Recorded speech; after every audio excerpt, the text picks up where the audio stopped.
అంగిర మహర్షి అంటే ఎవరు? అంగిరసులకు అంగిర మహర్షికి ఉన్నటువంటి సంబంధం ఏమిటి? సప్తర్షులలో అంగిర మహర్షి ఒకడు.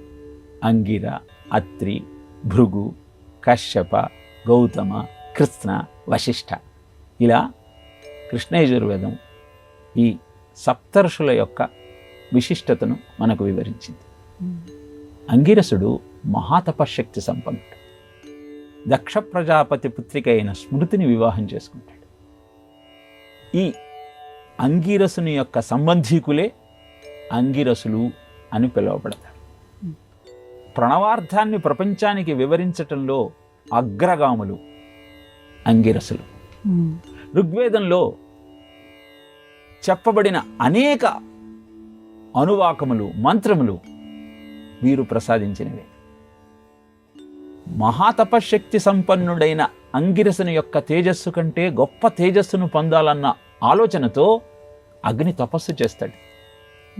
కానీ అంగిరస మహర్షి యొక్క తేజస్సు ముందు నిలవలేక అంగిరస మహర్షి దగ్గరకు వెళ్ళి, స్వామి, మీ తేజస్సుతో సమానమైన తేజస్సును ఎన్నటికీ నేను పొందలేను, మీరే ప్రథములు, మీ తరువాతనే నా తేజస్సు అని సాగిలబడి నమస్కారం చేస్తాడు.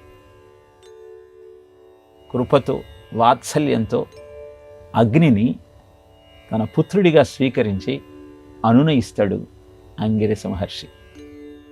శౌనకాది మహామునులకు బ్రహ్మజ్ఞానాన్ని ఉపదేశించిన వారు అంగిరస మహర్షి. ఇలా భారతదేశం ఋషిపీఠం. తపస్సు ఋషుల యొక్క నిత్యకృత్యం.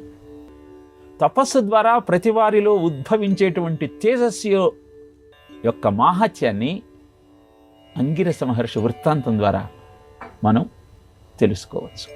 నిత్య నైమిత్తిక కర్మలను ఆచరిస్తూ సత్కర్మాచరణ ద్వారా సజ్జన సాంగత్యంతో జీవితాన్ని అద్భుతంగా మలుచుకుంటూ ఏ విధంగా శ్రేయోప్రదంలో ప్రయాణం చేయాలో తెలియజెప్పేటువంటి మహానుభావులే ఈ ఋషులు.